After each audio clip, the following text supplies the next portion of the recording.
Hello दोस्तों, self study with Satyam sir channel आपका हार्दिक स्वागत करता है। आज हम आपको एक ऐसी कहानी सुनाने वाले हैं जिसे सुनकर आपका सीना गर्व से न सिर्फ चौड़ा होगा बल्कि आपके रोंगटे खड़े हो जाएंगे। यह कहानी है हमारे देश के स्वतंत्रता संग्राम की।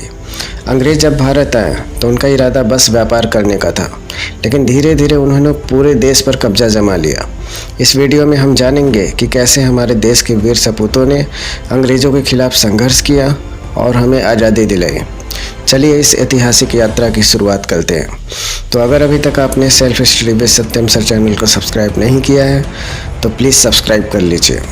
तो बहुत साल पहले की बात है, सन 1600 में अंग्रेज़ों की एक कंपनी आई जिसे हम ईस्ट इंडिया कंपनी के नाम से जानते हैं।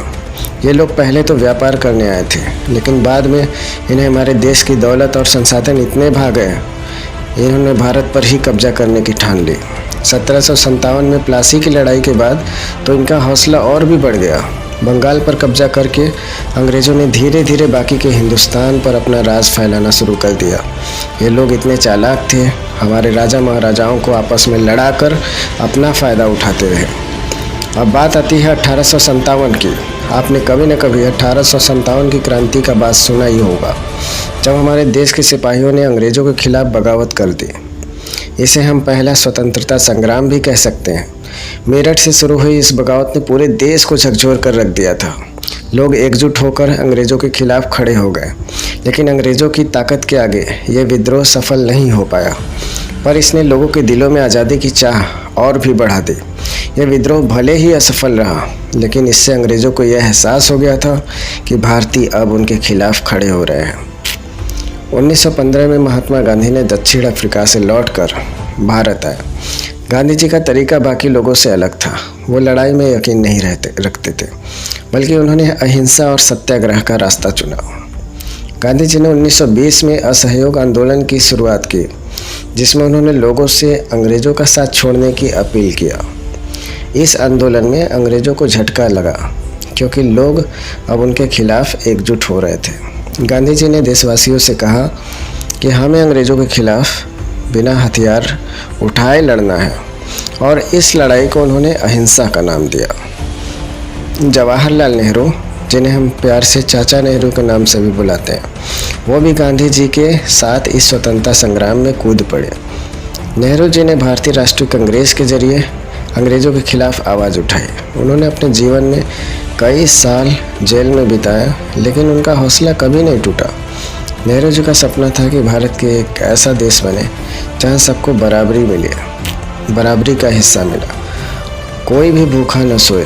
उन्होंने अंग्रेज़ों के खिलाफ हर कदम पर आवाज़ उठाई और देश को आज़ादी दिलाने में अहम भूमिका निभाई। अब बात करते हैं सुभाष चंद्र बोस की, जिन्हें हम नेताजी के नाम से जानते हैं। नेताजी का मानना था कि आज़ादी अहिंसा से नहीं बल्कि लड़कर मिलनी चाहिए, इसलिए उन्होंने आज़ाद हिंद फौज का गठन किया। बोस जी का नारा था, तुम मुझे खून दो मैं तुम्हें आज़ादी दूंगा। उन्होंने देशवासियों को एकजुट करने के लिए कई देशों से मदद मांगी और अंग्रेज़ों के खिलाफ युद्ध छेड़ दिया।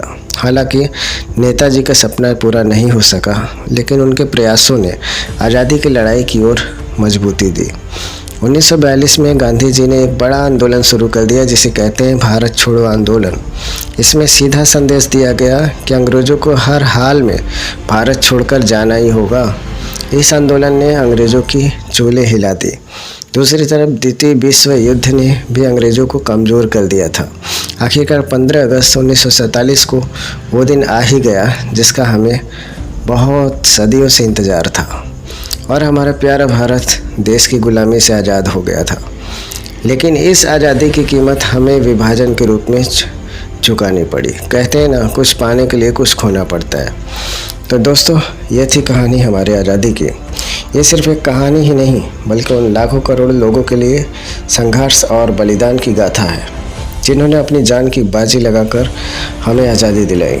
महात्मा गांधी, जवाहरलाल नेहरू, सुभाष चंद्र बोस और अनगिनत अन्य स्वतंत्रता सेनानियों ने भी अपनी पूरी ज़िंदगी देश की सेवा में लगा दी। हमें उनके संघर्षों को हमेशा याद रखना चाहिए और उनके आदर्शों पर चलने की कोशिश करना चाहिए। अगर आपको ये वीडियो पसंद आया हो तो इसे लाइक और शेयर करना ना भूलें, और हाँ, हमारे चैनल को सब्सक्राइब करना भी ना भूलें, ताकि आपको हमारे अगले वीडियो की जानकारी सबसे पहले मिल सके। धन्यवाद।